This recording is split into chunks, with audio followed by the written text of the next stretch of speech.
அனைவருக்கும் வணக்கம். ஓம் சாய்ராம். ஜெய் ஜெய் சாய்ராம். குருவே சரணம். குரு கடாட்சம். உளிப்பட்ட கல்லே சிலையாகும் இல்லைங்களா?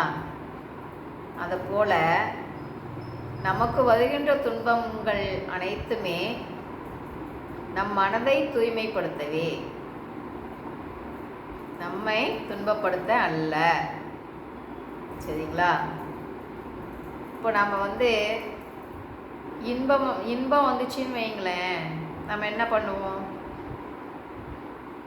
சந்தோஷமாக இருப்போம்.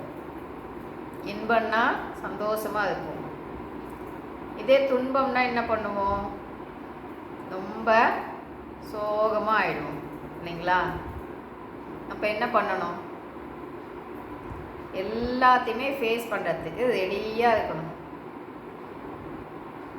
அதாவது அப்பப்போ விதி வேலை காட்டிக்கிட்டே தான் இருக்கும். சரிங்களா? எல்லா டைம்லேயுமே நம்மளுக்கு சுகமாகவே இன்பமாகவே வந்துட்டுருக்குமா? இன்பம் துன்பம் ரெண்டுமே கலந்தது தானே வாழ்க்கை. அப்போ எல்லாமே தானே கலந்து தானே இரவு பகல் என்பதை போல இன்பம் துன்பம் எல்லாமே கலந்தது தானே வாழ்க்கை. இரவு இருந்துச்சுன்னா பகல் உண்டு, பகல் வந்துச்சுன்னா இரவு உண்டு இல்லையா? அதை போல இன்பம் துன்பம் ரெண்டுமே கலந்தது தான் வாழ்க்கை. சரிங்களா? அப்போது எல்லாத்தையுமே நாம் எப்படி எடுத்துக்கணும்? அனுபவ பாடமாக எடுத்துக்கணும். அதாவது ஏதாவது ஒரு கஷ்டம் வந்துச்சு, இல்லை ஏதாவது நம்மளுக்கு துன்பம் வந்துச்சுன்னா அதை என்னடாப்பா அதை எப்படி நாம் கையாளுறது அப்படின்னு நாம் டென்ஷன் ஆகக்கூடாது. நம்ம டென்ஷன் ஆனோன்னு வைங்களேன், அது நம்மளை மேலே போட்டு அழுத்திடும். நாம் என்ன பண்ணணும்? வா இது மூலிமா எனக்கு என்ன லெசன் எடுக்குது பகவான் பார்க்கலாம் அப்படின்னு விதிக்கிட்ட சேலஞ்ச் பண்ணணும். வா பார்க்கலாம், எத்தனை இன்னல்கள் வந்தாலும் அதை நான் ஒரு கை பார்த்துடுவேன் அப்படின்னு சொல்லிட்டு நாம் என்ன பண்ணணும்? நாம் டேக் டிஸை எடுத்துட்டு சவால் விடணும். வா பார்க்கலாம் அப்படின்னு. சரிங்களா? அந்த நிலையில் இருக்கும்போது நம்ம மனம் பாதிக்குமா? சொல்லுங்க பார்க்கலாம்.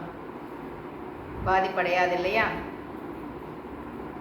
முன்னே ஏதாவதுன்னா டென்ஷன் ஆகும், படப்படப்பாக ஆகும் இல்லைங்களா?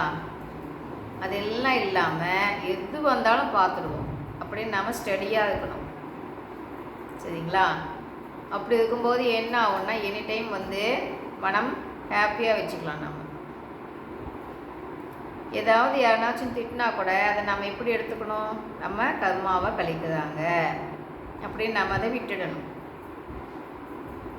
அதை அப்படி எடுத்துக்கலன்னு வைங்களேன், திரும்ப நாம் திட்டி அவங்க திட்டத்துக்கு நாம் திட்டி திரும்ப கர்மா ஆட் ஆகிட்டே போவோம் இல்லைங்களா?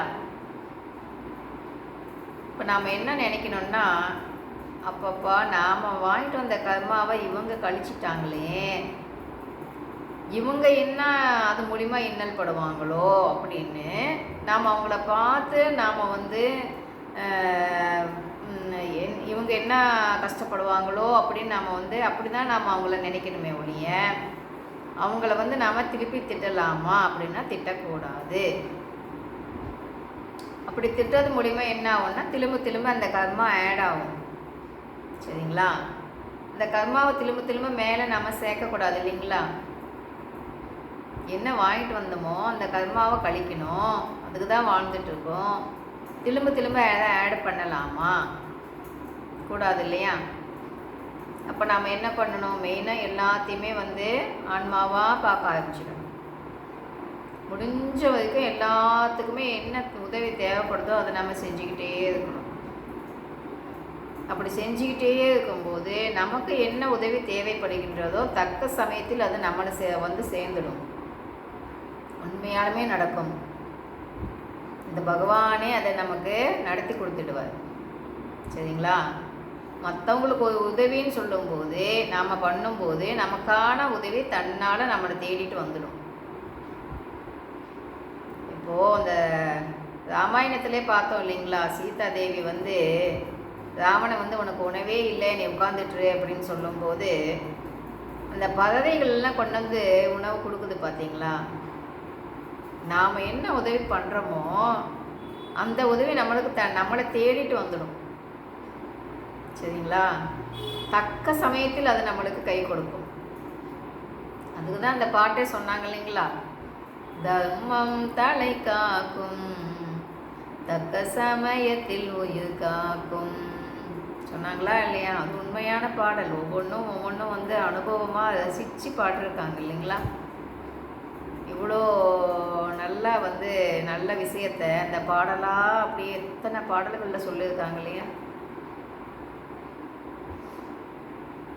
அப்போ நம்ம என்ன பண்ணணும்னா, எப்பயுமே வந்து மற்றவங்களுக்கு என்ன உதவி தேவைப்படுதோ அதை தக்க சமயத்தில் நாம் செய்யும்போது நமக்கு என்ன உதவி தேவைப்படுகின்றதோ அதை நம்மை தேடி வந்துவிடும். சரிங்களா? நம்ம முடிவு பண்ணிக்கணும். அன்பை மட்டும்தான் காட்டணும், கருணை மட்டும்தான் காட்டணும் அப்படின்னு முடிவு பண்ணிக்கணும். அப்படி பண்ணிக்கும்போது நாம் நம் மனதை எனி டைம் ஹாப்பியாக வச்சுக்கலாம். மனதின் மகிழ்ச்சி என்பது மிக மிக முக்கியம். மன ஆரோக்கியம் என்பது மிக மிக முக்கியம். மன ஆரோக்கியமே உடல் ஆரோக்கியம். அப்போ நாம் தெரிஞ்சுக்கிட்டோம் இல்லைங்களா? அப்போ நம்ம என்ன பண்ணணும்? இனிமேல் வந்து அதை ஃபாலோ பண்ணலாமே, தினமுமே பயிற்சி பண்ணலாமே. பயிற்சி பண்ணும்போது மட்டுமே மனமானது அமைதி அடையும். சத்சங்கம் கேட்கும்போது அமைதி அடையும், பயிற்சி பண்ணும்போது அமைதி அடையும். சரிங்களா? அப்போது நம்ம என்ன பண்ணலாம்? இப்போ நம்மளுக்கு ஸ்ட்ரெஸ் ஆகிடுச்சி, நம்மளுக்கு வந்து மூடே சரியில்லைன்னு வைங்களேன். நம்ம என்ன பண்ணலான்னா, நமக்கு எது பிடிக்குதோ அதை பாட்டு பிடிக்குதா பாட்டு போட்டு கேட்கலாம். அப்போ நம்ம மைண்ட் அப்படியே சேஞ்ச் பண்ணணும். அதுலேருந்து அப்படியே வெளியே வரணுன்னா என்ன பண்ணணும்? நமக்கு பிடித்தமானது எதுவோ அதை செய்ய வேண்டும். அப்போ தான் நம்ம சட்டுன்னு அதுலேருந்து வெளியே வர முடியும். இல்லைன்னா ஒரு டென்ஷன், ஒரு ஸ்ட்ரெஸ்ஸுன்னா அதுலேயே நினச்சிட்டு உட்காந்துட்டு வந்தோன்னு வைங்களேன், அடுத்த வேலை ஆகுமான்னு ஆகாதே. எல்லாமே டென்ஷன் பண்ணி விட்டுட்டு போயிடுவாங்க. அவங்களுக்கு அது பிடித்தமானது இல்லைங்களா? வீட்லேயோ இல்லை ஆஃபீஸ்லேயோ டென்ஷன் படுத்துவாங்க.